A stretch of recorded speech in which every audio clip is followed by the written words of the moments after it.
Olá, bem-vindos ao podcast Ato Falho, sua pausa semanal de conhecimento e reflexão sobre comportamento humano, saúde mental e estilo de vida. Eu sou a Beatriz Monteiro. Eu sou a Ellen Corrêa. Sou a Gisele Oliveira. E para se manter em dia com as novidades do programa, é só seguir o @podcast Ato Falho nas redes sociais.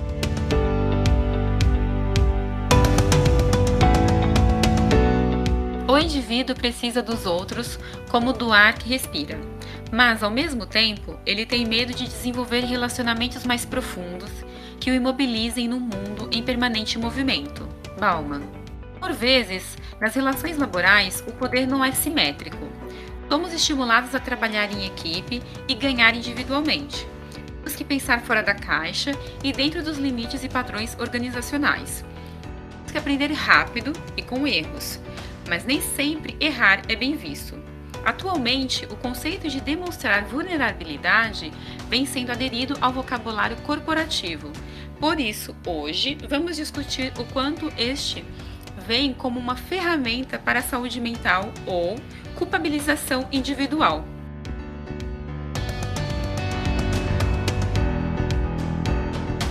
Falando sobre esse tema, eu acho que a gente acaba voltando para os primórdios, assim, bem brevemente, né? Mas voltando para os primórdios do que é o trabalho, né?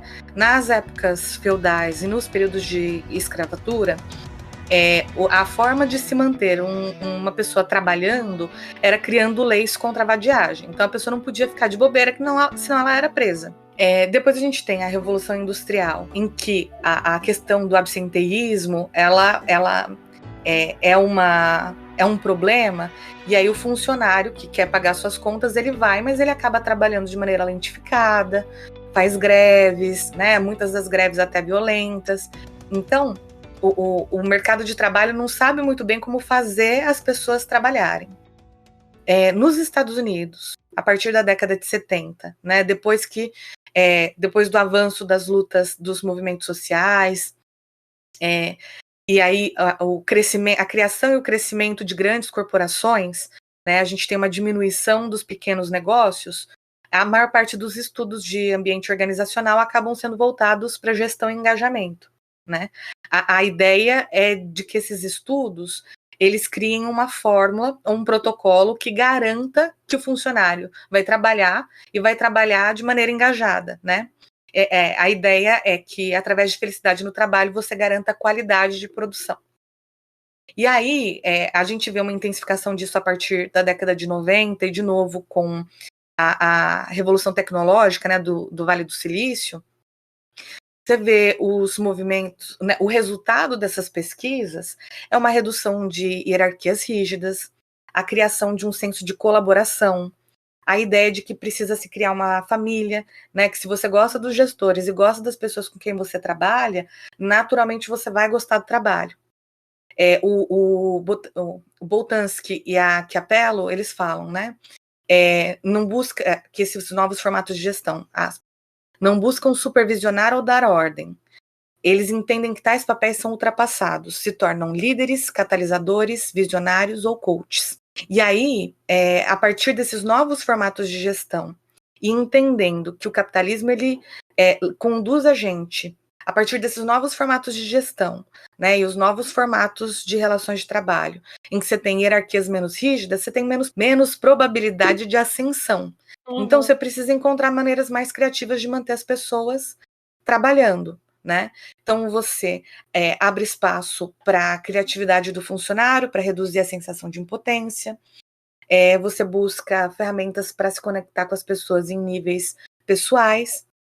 E é claro que, em excesso, isso acaba sendo perturbador e acaba trabalhando a produtividade, porque você vai criando relações de dependência afetiva no ambiente de trabalho.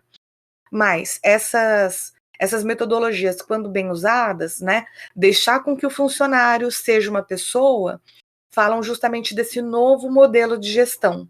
E hoje, né, mais do que nunca, a gente sabe que muitas pessoas não deixam empresas, né, deixam gestores. E a gente vem de um modelo anterior, que não, a menos, sei lá, de 20 anos atrás, grande parte do modelo empregador era um modelo de chão de fábrica, né? Era um modelo de produção. E aí é algo que as pessoas ficavam fazendo, era muito departamentalizado, né? Então eu tenho aqui que apertar esse parafuso, mas eu não sei o que esse parafuso move dentro da empresa inteira, né? Taylorismo, né? Exatamente. E e durante esse período, né, muito forte, as pessoas eram muito medidas pela capacidade de produção física mesmo, né? Quanto mais conseguisse produzir, melhor era.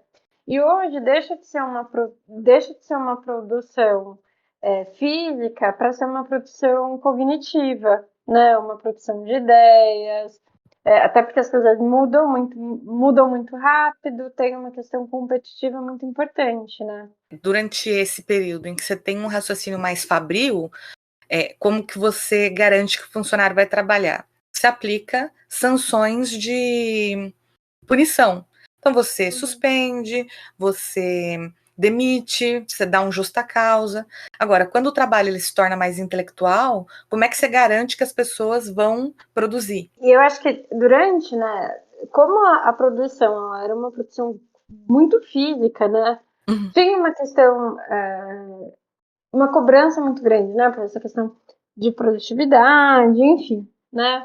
E durante muito tempo a gente tinha uma separação muito bem entendida do que era vida profissional e vida pessoal. Até porque o trabalho ele acabava ficando no ambiente de trabalho mesmo, né? A gente tinha antes, eu cheguei a trabalhar como monitor, eu sou uma jovem, né? Sou uma jovem pessoa inserida aí no mercado de trabalho. Eu já tive um monitor, eu tive PC, não dava para levar o PC para minha casa, né? Eu tinha que fazer um negócio ali.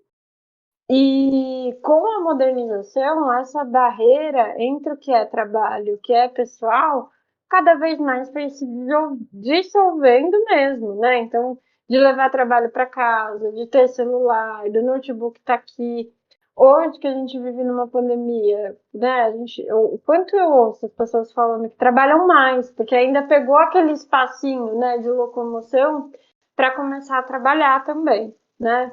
Mas eu acho que ficava muito marcado que a gente tinha uma vida profissional e uma vida pessoal, e que isso nunca, de maneira alguma, a gente podia levar os problemas de casa para o trabalho, né? Como se a gente tivesse mesmo que colocar uma capa de super-herói e ali nada transparecer desse muro.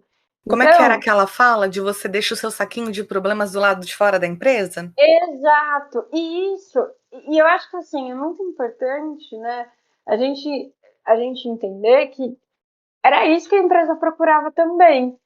O fato de hoje a gente ter que falar para as pessoas exporem mais os sentimentos, demonstrarem vulnerabilidade, é porque a gente também se adequou a uma realidade que era pedida para a gente, né?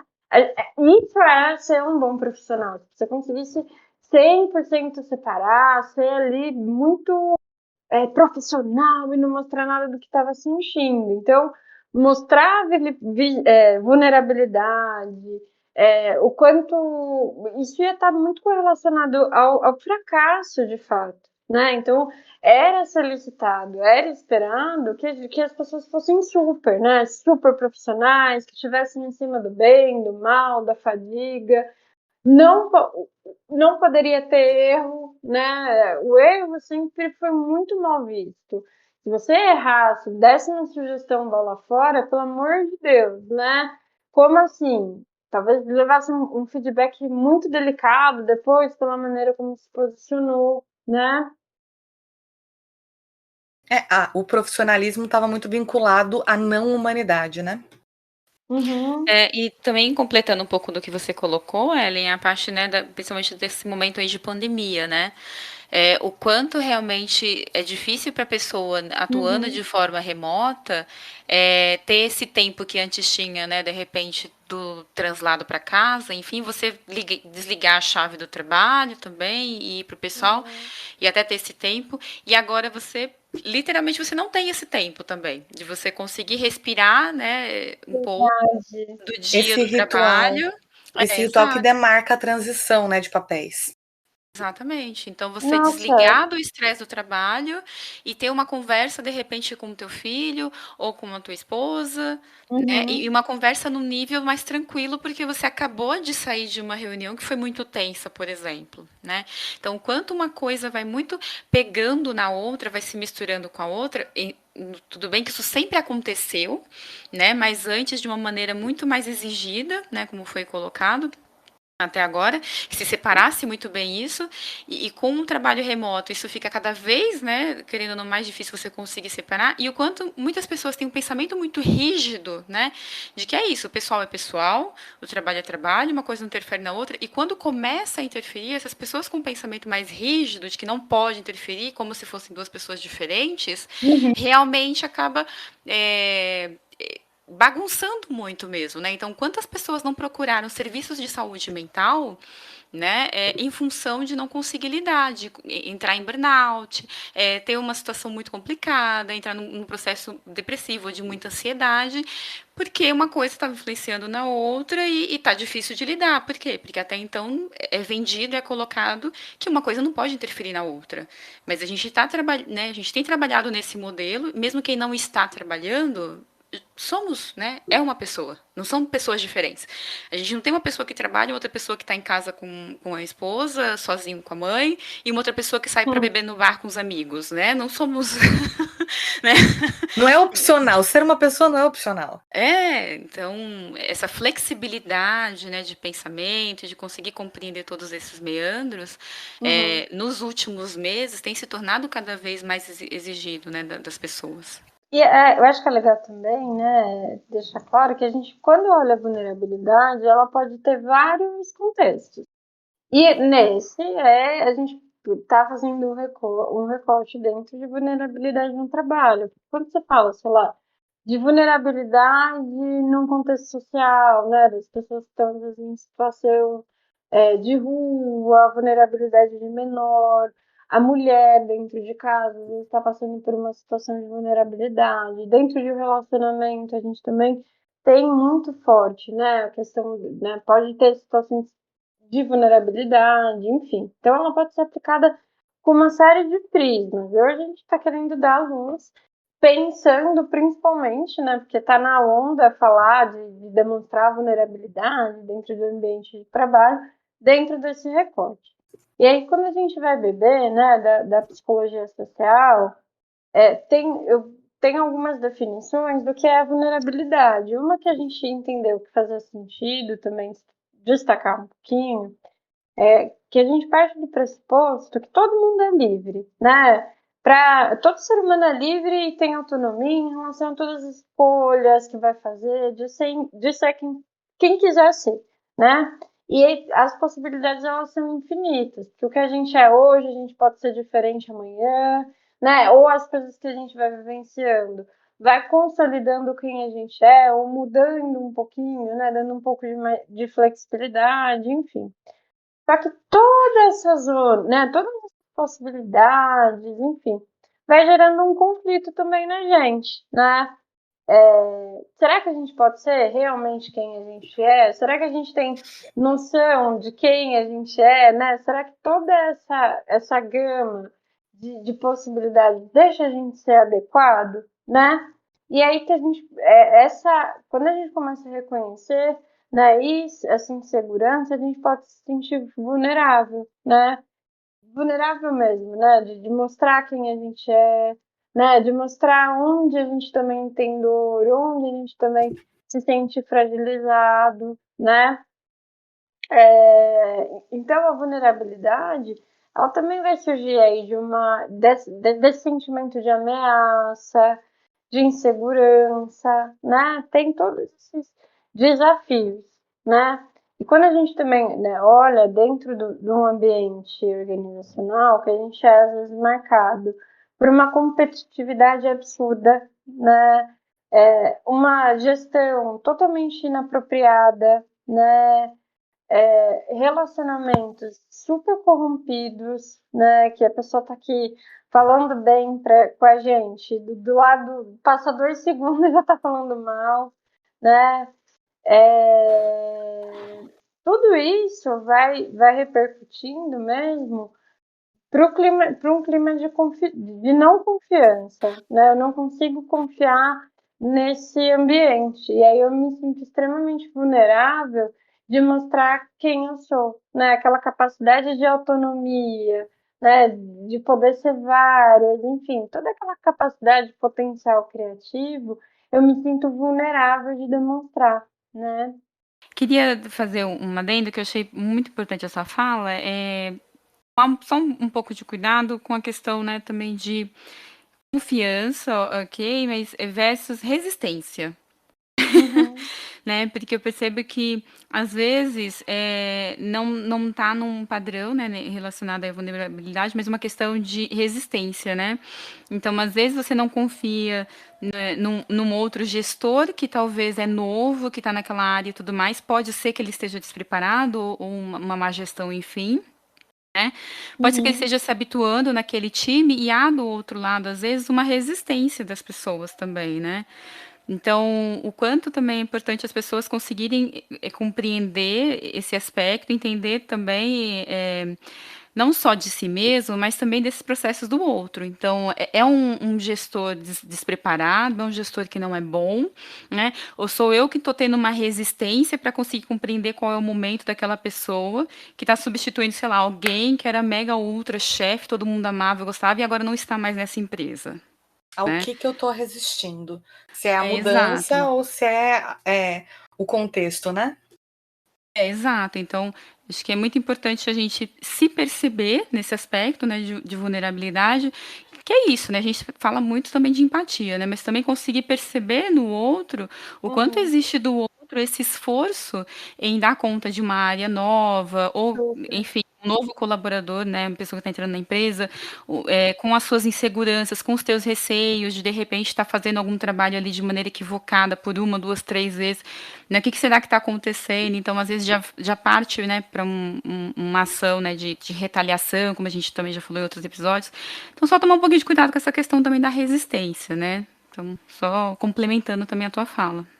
E aí, até em cima, né, um pouquinho do que a Gi trouxe pra gente, pensando, né, nessa distinção entre resistência, enfim. Eu acho que surge hoje, né, esse movimento, principalmente da Brené Brown, porque tem no Netflix até, e no TEDx, enfim. E ela que trouxe isso em pauta de novo, do demonstrar vulnerabilidade, dando um novo significado para essa palavra. E por que a gente optou, né, por trazer primeiro esse contexto social antes de trazer esse contexto mais organizacional, né? Porque eu acho que é importante a gente deixar refletir mesmo. Se a gente hoje está tendo que falar que, poxa, a gente tem que mostrar a vulnerabilidade, tá tudo bem, não tá bem. Tá tudo bem não entregar tudo, tá tudo bem às vezes tipo, putz, hoje eu não produzi tão bem, porque eu não sou um robô. Faz parte, tá tudo bem, ninguém vai ser demitido, a gente não é mal profissional por isso. Mas se a gente está tendo também que falar sobre isso e dar luz sobre isso, é porque em algum momento foi exigido que a gente trabalhasse de outra maneira. A gente é assim, né? E as pessoas adoecem no ambiente de trabalho e as coisas estão acontecendo dessa maneira porque a gente também foi condicionado para ser assim. É muito curioso. Mas quando a gente pega também essas teorias, principalmente organizacionais, coloca um indivíduo no centro, e aí a minha crítica é desconsidera todo um condicionamento para isso. Agora é muito fácil virar para o colaborador e falar: olha, você está sobrecarregado de trabalho, você está achando que você precisa dar conta de tudo porque é você. E ignora todo um contexto de condicionamento que a gente teve para chegar nisso. E aí se isenta, né? Eu estou me isentando da minha responsabilidade enquanto organização, porque se eu tenho colaborador também dessa maneira, é porque eu condicionei dessa forma, né? É muito fácil virar e falar assim, olha, você tá tudo bem aceitar suas imperfeições, compartilha isso com os outros, quando há pouco tempo atrás, se a gente demonstrasse vulnerabilidade, a gente estava fora da jogada. E era promovido, né, quem ia lá e se vendia como Superman e Mulher Maravilha, né? Na verdade, eu acho que isso ainda é uma realidade, né? Porque uma coisa é o valor escrito ali na recepção da empresa, outra coisa é o valor praticado. Eu não sei se, mesmo que a gente tenha muitas empresas, né, fazendo novas propostas de cultura, não necessariamente se formou gestores para tanto, né? Então você tem gestores com falas compatíveis com uma coisa e práticas compatíveis com outras, né? Bom, então vem aqui, fala das suas vulnerabilidades, porque eu vou utilizar isso para justificar que você deu abaixo das suas expectativas e vou te regredir no seu PDI. Exatamente. E se você não correu atrás, o problema foi seu, porque você que não soube pôr limites, né? Então, essa responsabilização do indivíduo até isenta em grande medida a empresa de criar ambientes em que o desenvolvimento do indivíduo é possível. Você tem uma cultura em que a única possibilidade de desempenho é o desempenho acima da expectativa, isso não dá margem para erro, né? O dentro da expectativa é o acima da expectativa. Então, você não tem possibilidade de erro, você não tem possibilidade de desenvolvimento, você não tem possibilidade de limite, e aí o problema está naquele indivíduo, não na corporação. Pera, né? É uma maneira de se isentar. Sem dúvida, né? Isso fica muito claro quando você tem times com uma maturidade, né, das pessoas do time, mas também de tempo de empresa, né, pessoas que estão já há muito tempo, então já rodam muito bem, rodam sozinhos, né, por exemplo. E aí, de repente, em algum momento, por questões quaisquer que a gente sabe que acontece, você acaba precisando ou trazer mais pessoas para esse time ou ter algumas substituições. E aí você quebra esse padrão aí, por exemplo, dessas expectativas e tudo mais. Porque aí você percebe, por exemplo, o quanto você estava muitas vezes ou sobrecarregando ou exigindo muitas vezes em excesso de um time, quando você de repente vai trazendo outras pessoas e percebe o quanto se leva tempo para fazer com que o outro de repente atenda, né, dentro de, sei lá, uma avaliação de desempenho, enfim, naquele sentido, há uma expectativa sobre aquele time que já estava muito alta. Né? E muitas vezes trazendo com cargos similares, ou até mesmo com cargo superior. Então, quantas vezes você tem um pleno ou um júnior e você contrata um pleno ou um sênior que não atende dentro daquela demanda, porque o olhar da empresa sobre aquele time era um olhar também sempre desse jeito. Não se pode errar, vai colocando muitas coisas, enfim, e o time muitas vezes absorvendo. Né? Então, só também essas desestruturações também que vão acontecendo, dessas quebras de times também que vão tendo nas empresas. Que eu percebi que nos últimos meses, pelo menos em clínica, isso tem aparecido muito, né? Eu não sei se vocês já viram isso. Isso também é algo que aparece com alguma frequência para mim, tanto quando eu trabalhava com RH quanto agora na clínica. Você tem uma equipe em que você tem pessoas que estão ali há muito tempo, e pessoas que estão ali há menos tempo. E aí você tem a galera que estava ali há muito tempo foi penalizada por tentativas de mudança, já teve o espírito quebrado de tanto esperar por uma promoção que não vinha, só ganhar aumenta pelo dissídio e assim por diante. Tipo, já tentou e já perdeu a esperança. E aí você tem esse sangue novo que entra e tipo, vamos ser disruptivos, vamos fazer e acontecer. E meio que você cria uma vilanização de ambos os lados. Porque quem tá entrando, olha lá, estão pensando que vão mudar o mundo, estão pensando que vão descobrir a roda, mal sabem eles onde eles estão entrando. E do outro lado, olha lá, aquele povo ali é tudo acomodado, estão aqui há 10 anos e não mudaram de cargo. E aí todo mundo vira vilão de todo mundo, né? E aí, em momento nenhum, ninguém responsabiliza a organização que criou esses dois cenários. E o pior, né? A própria organização não se responsabiliza, a gestão. A gestão que está envolvida não se responsabiliza com o que acontece dentro, né, dos grupos, enfim. Complicado. Em qualquer um dos dois cenários, né? Quem está ali há muito tempo e nunca conseguiu crescer, e quem acabou de entrar e está super empolgado, né? Vassoura nova, nesses dois casos, como você só trabalha com vilões, né? Você trabalha com o outro, você trabalha num clima de alienação e de competitividade negativa, quando é que você, onde, como, quando e por que você mostraria qualquer nível de vulnerabilidade? Por que você pediria ajuda? Por que você demonstraria insegurança? Por quê? né? Todo mundo aqui é justamente o oposto do valor que você aprendeu. Por isso que eu achei interessante a gente trazer na introdução essas dualidades mesmo, que às vezes a gente encontra um pouquinho dentro do ambiente organizacional. Eu sou muito fofa, né? Porque eu falo, às vezes a gente encontra um pouquinho, para não falar que é um montinho, né? Dentro de ambiente organizacional. Montão, né? Que é isso, né? Às vezes a gente é tão cobrado a pensar fora da caixa, a gente apresenta uma ideia e vem, mas tá dentro da norma XPTO? Você consultou a comunicação interna? Você consultou não sei o quê? Então, assim, aí depois você percebe que quando a gente vê o produto final, tá totalmente dentro da caixa organizacional, né? Quando a gente vem tanto pra gente, puxa, vamos aprender, tá todo mundo aprendendo, tá todo mundo fazendo, tudo bem errar, erra rápido, é pra errar, erra rápido, conserta rápido.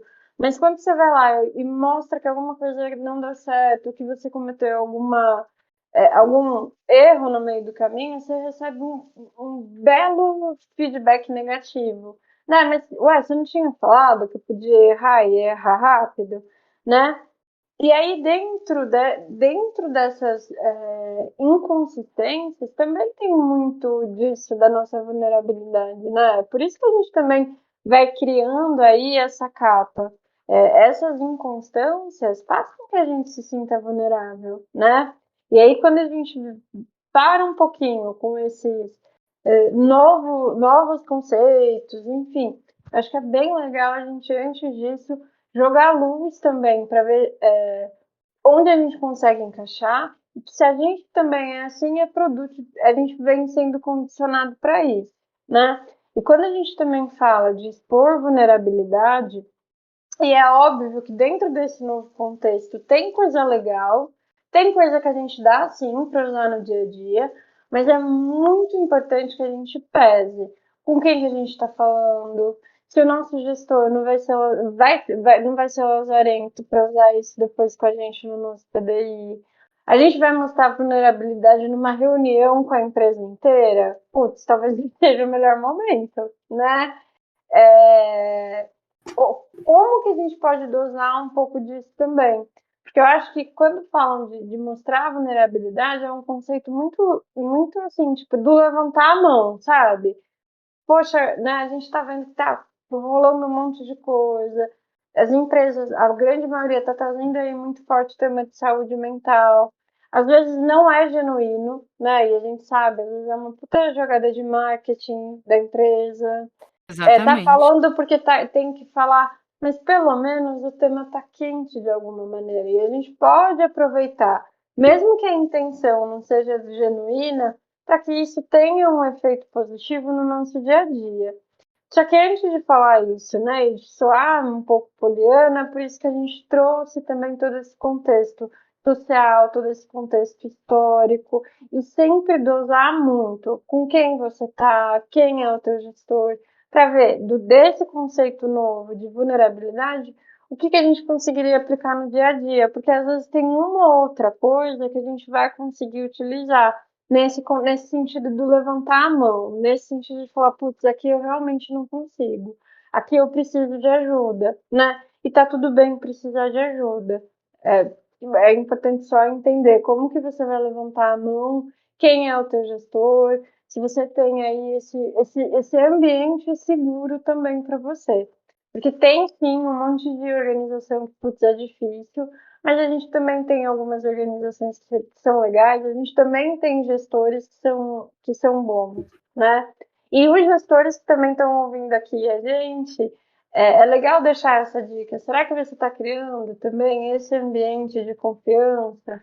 Quando um colaborador chega para você, né, alguém do seu time, para falar que está precisando de ajuda, ou que você está vendo que o desempenho está caindo, a primeira reação é de desconfiança ou não? É de tentar entender um pouco, né, aprofundar um pouco aí nessa questão, porque se a pessoa está demonstrando para você vulnerabilidade, acredite, nesse momento ela está confiando em você, ela está pedindo ajuda de alguma maneira, né? Negar essa ajuda é muito cruel, né?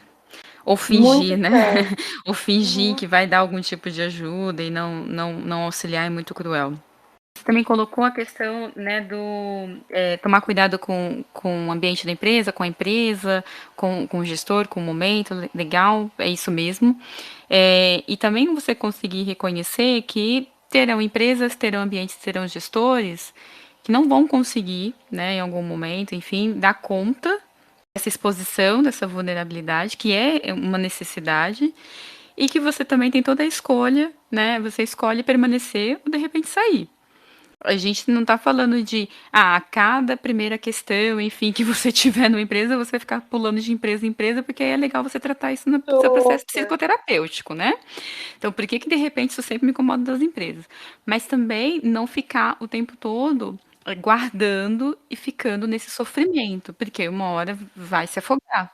Então, existem também outras empresas, né, que são abertas a isso. Então, você também tem um movimento diferente, você tem uma forma diferente de atuar, e a empresa também não está conseguindo perceber, não está conseguindo te auxiliar nesse processo, mesmo você levantando a mão, enfim, pedindo ajuda, talvez seja o momento de repensar também, continuar ou não nessa empresa, né? Então, essa liberdade também é muito importante. As pessoas, eu percebo muitas vezes, elas se percebem como se fossem escravas daquele ambiente.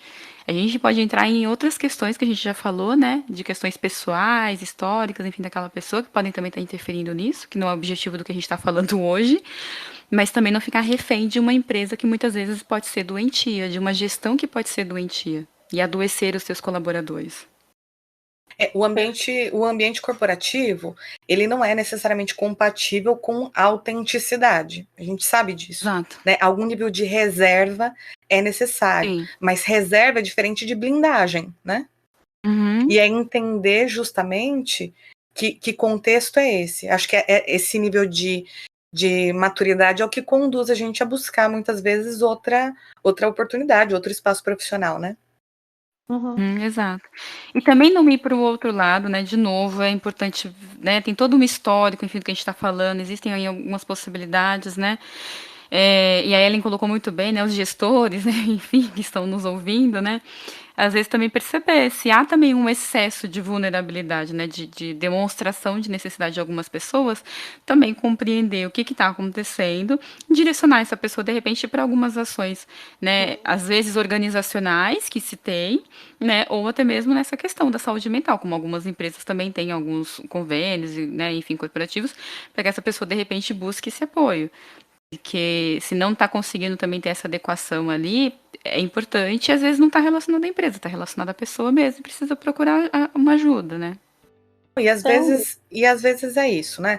Existe uma vulnerabilidade, o gestor até reconhece, mas a empresa não tem o que fazer com aquilo, né? A empresa não fornece espaço para aquilo, também há um outro tipo de conversa, né?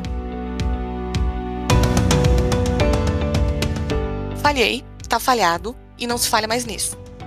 E aí, o que a gente faz com tudo isso que a gente falou?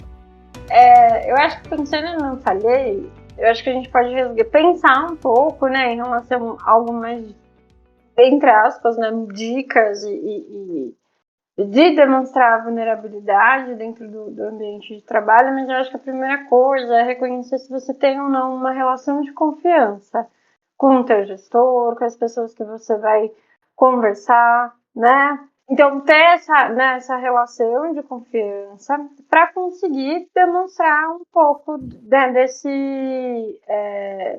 dessa vulnerabilidade, no sentido de aceitar que a gente é imperfeito, que a gente vai conseguir ir até a página 5, que tem algumas coisas que a gente realmente não vai conseguir dar conta, que a gente errou e isso faz parte do processo, que a gente precisa de ajuda em relação a algumas tarefas que a gente está fazendo, que, poxa vida, a pandemia não tá fácil para ninguém, né? Que tem gente que, nossa, se adaptou super e tá produzindo horrores, mas tem gente que às vezes não tá no melhor de si, tanto pensando em multitarefa, porque daqui a pouco tem comida para fazer, filho para cuidar, casa para arrumar, roupa para lavar, enfim, né? Então, eu acho que tentar construir esse ambiente de confiança, né, com as pessoas, se não dá para ser com o chefe, com um par, com alguém, enfim.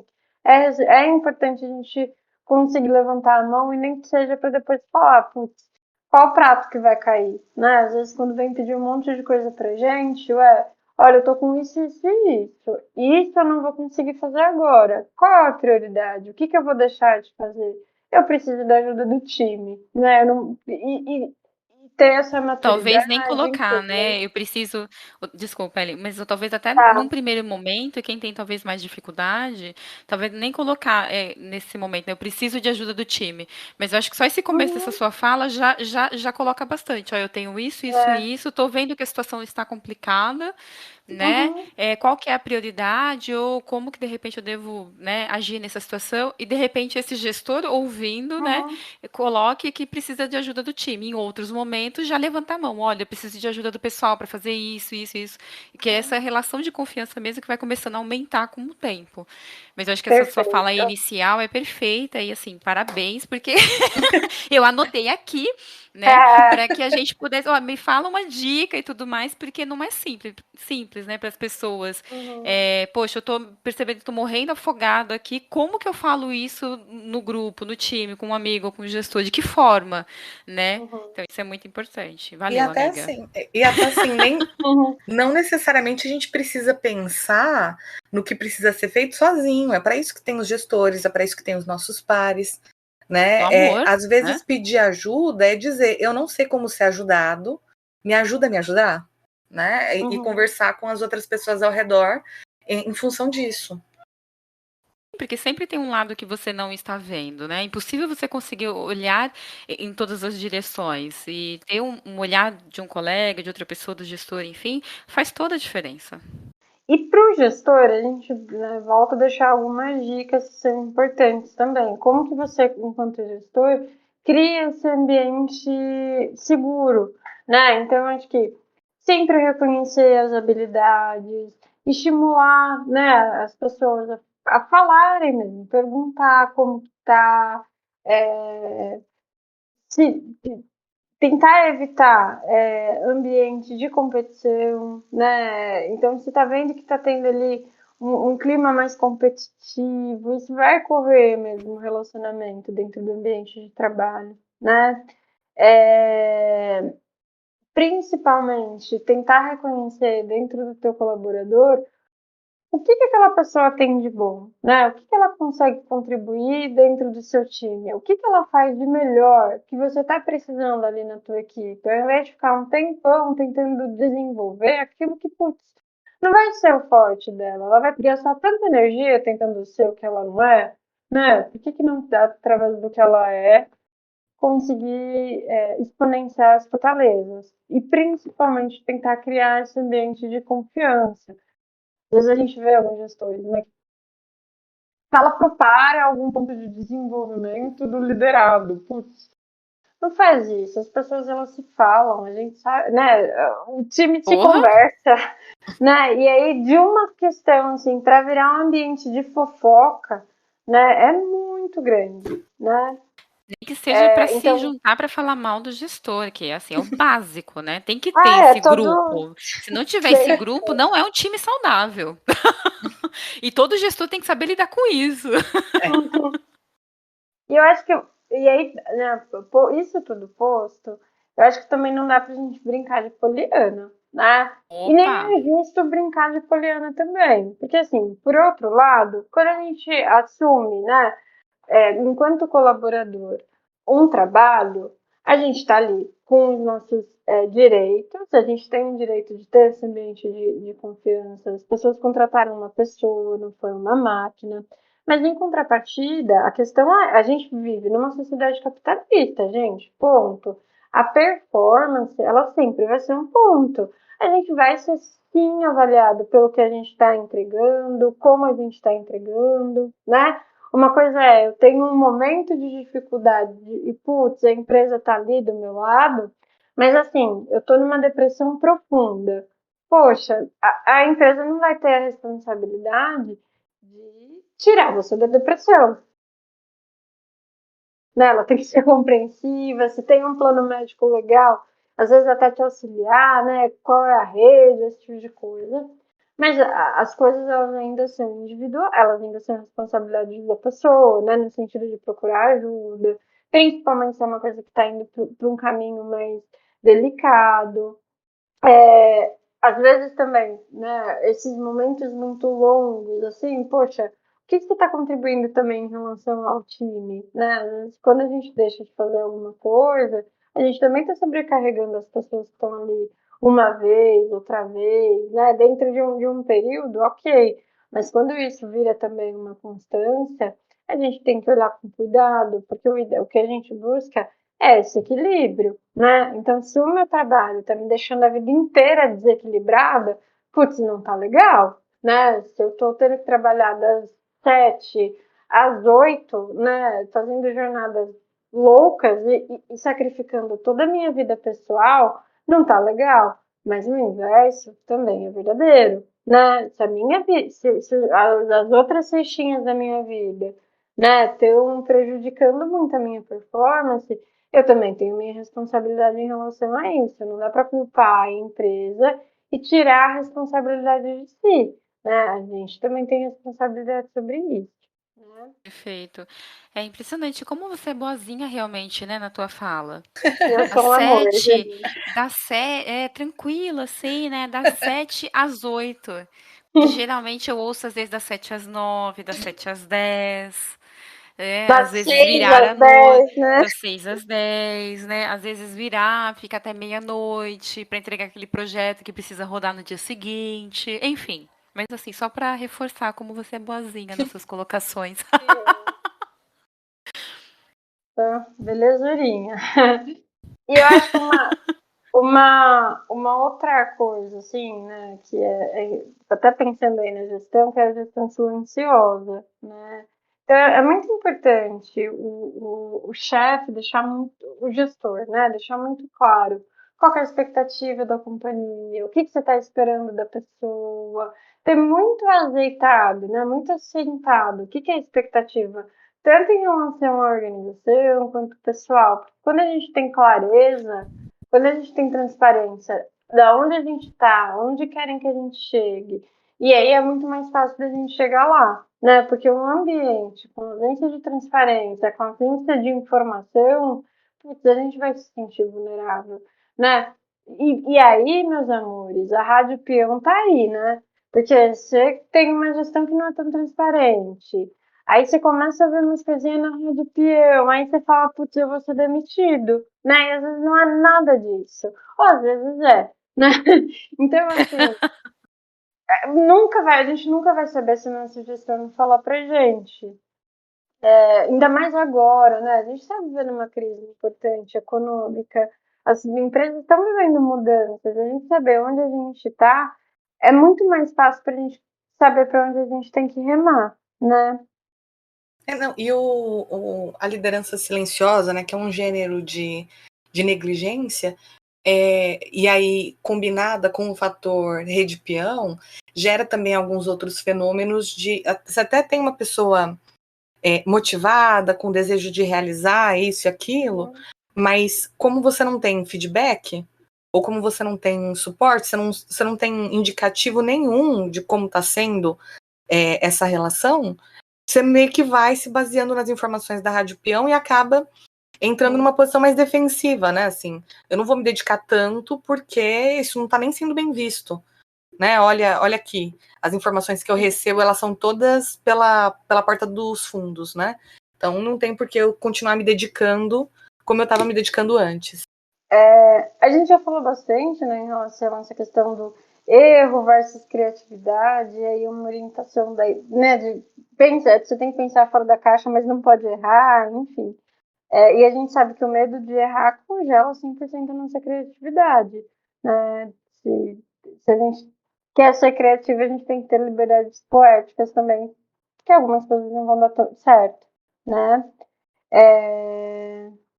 Um dos fatores que eu acho que é importante, a gente acaba às vezes negligenciando ou até justificando, né, racionalizando para a corporação, é justamente a expressão de valores dentro de uma organização. Então, todo mundo é super amigo, nós somos uma grande família feliz, enquanto os resultados são X. A hora que os resultados eles começam a apertar, você vai vendo que a expressão de valores de uma empresa vai se modificando, né? E aí vão se aplicando justamente esses critérios, né, de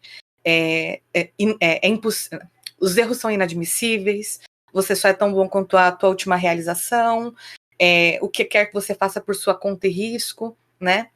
E esse é o tipo de cultura que eu acho que vale a pena a gente se atentar, justamente porque esse é um espaço, né, se essa é a cultura da empresa, né, se essas coisas que a gente mencionou são parte da cultura da empresa, muitas vezes esse não é o espaço onde a gente deveria planejar desenvolver nossa carreira. Uhum. Muitas Afinal de vezes... contas, é a sua carreira, não é mesmo? Exato. A carreira, ela é responsabilidade individual. Claro que é atravessada por um monte de fatores externos, mas espera, é nesse ambiente aqui que eu tenho expectativa de crescer? Eu não sei se esse ambiente me permite crescimento, né? Então, entender também quando estamos em período de vacas magras, e é justamente isso, a gente está em um período de recessão econômica, a gente está numa crise sanitária global, como é que a empresa lida com isso, né? Que espaços a empresa me dá, que recursos a empresa me dá e como é que o tom das conversas muda de acordo com a crise.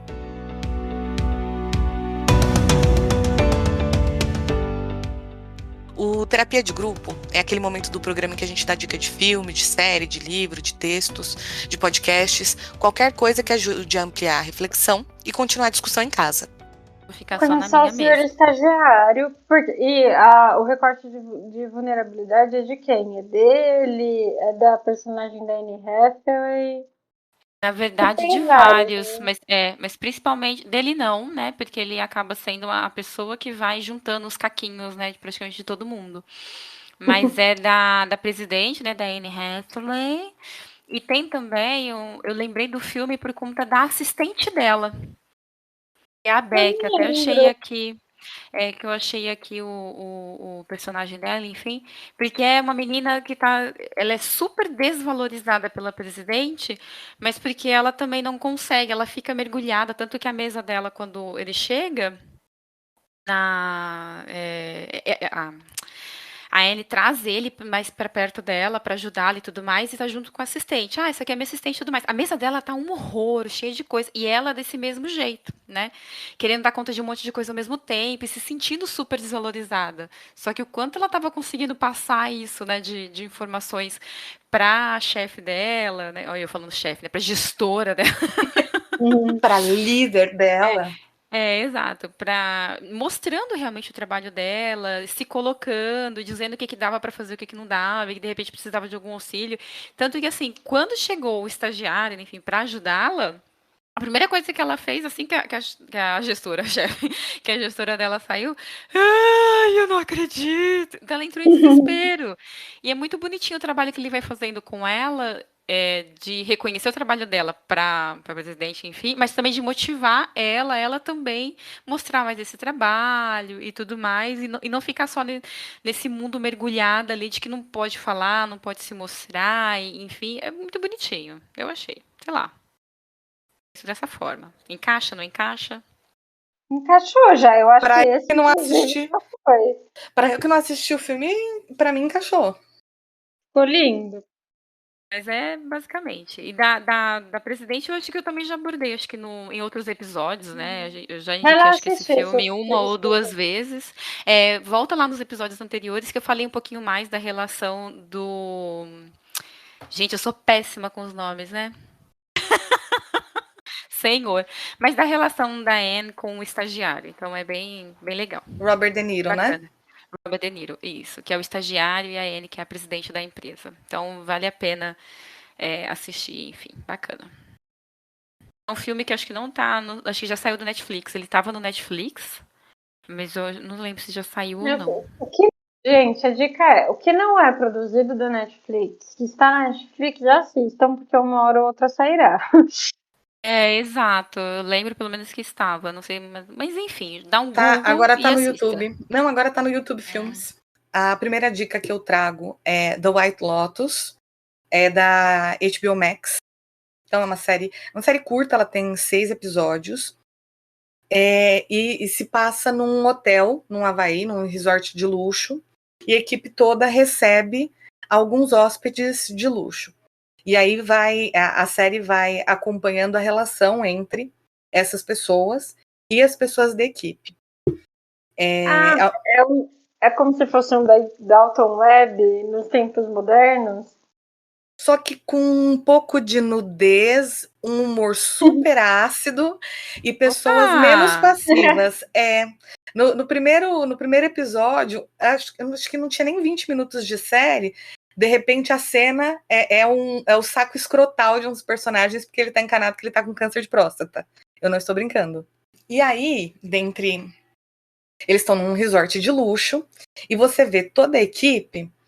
O primeiro episódio tem um evento que eu acho sensacional. E aí, para quem não quiser spoiler, primeiro é uma série de 6 episódios. Quem ainda não assistiu, vai lá assistir. E aí, se alguém quiser pular um pouquinho para frente para não ouvir esse spoiler do primeiro episódio, pode ficar à vontade. Mas tem uma personagem que é o primeiro dia de trabalho dela nesse resort. E ela está em trabalho de parto, só que ela não quer que ninguém perceba que ela está em trabalho de parto. Então ela passa o dia inteiro fingindo que tá tudo bem, para ninguém perceber que ela está em trabalho de parto. Porque ela tem medo de perder o emprego. E é muito engraçado. E aí você vê as pessoas da equipe.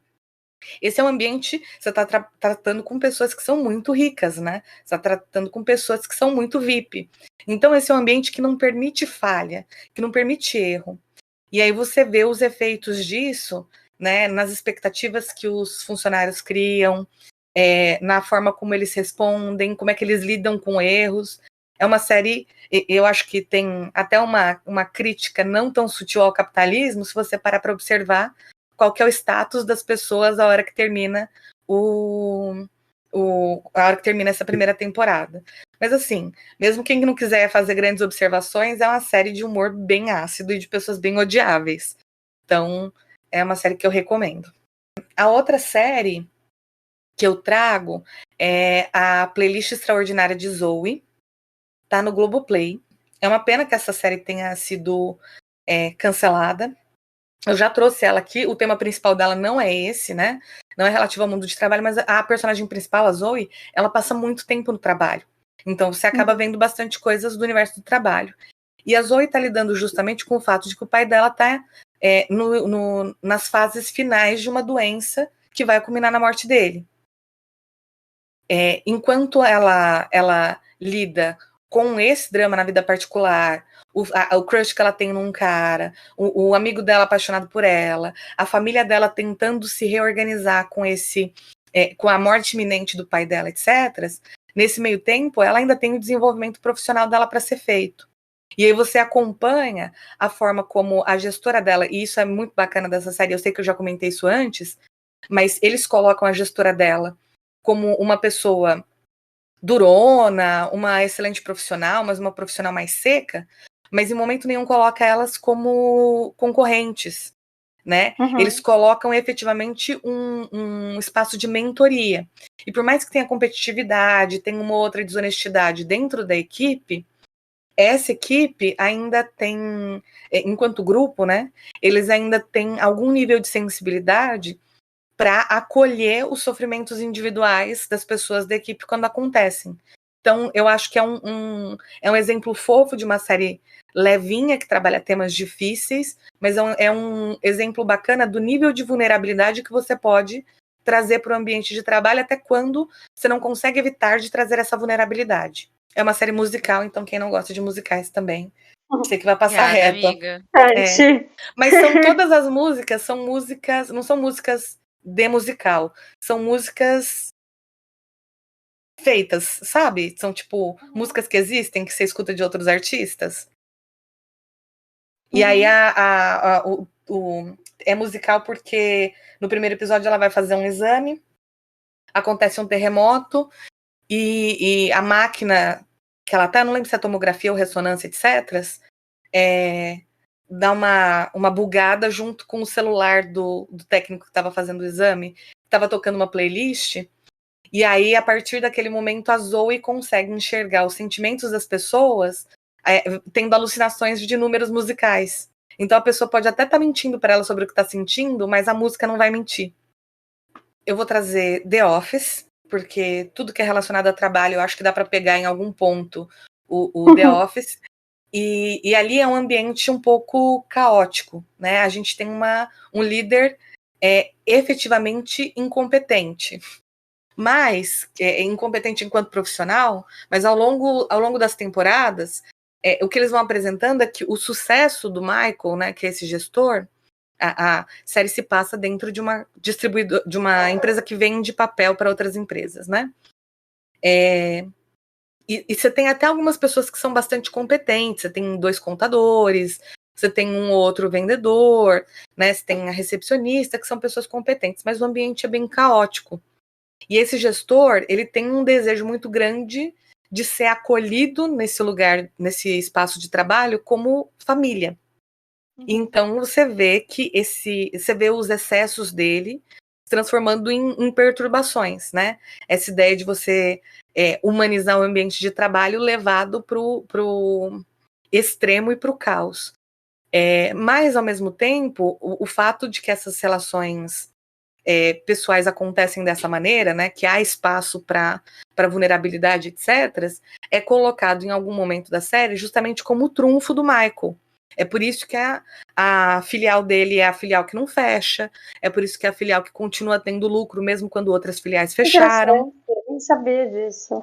Aquela que eu também só assisti a primeira temporada. A primeira temporada ela é uma cópia, é um Ctrl-C, Ctrl-V, é literal a todas as piadas, tudo, da versão original, que é britânica. Então, a série só encontra mesmo o próprio clima a partir da segunda temporada, e assim, nem é no começo. Né? A primeira temporada é muito cringe. A partir da segunda temporada fica um pouco mais palatável. E aí, você vê, né, o fato de que o Michael não consegue muito bem, ele não tem muito limite entre as fronteiras do pessoal e do profissional, mas você vê também esse espaço, esse caos, forçando as pessoas a se tornarem responsáveis pelo que elas fazem. E, para quem não tem essa oportunidade, encontrando propósito em outras coisas fora do trabalho. Que eu acho que essa é uma mensagem importante. O trabalho ele não vai conseguir dar pra gente todo o senso de realização que a gente precisa.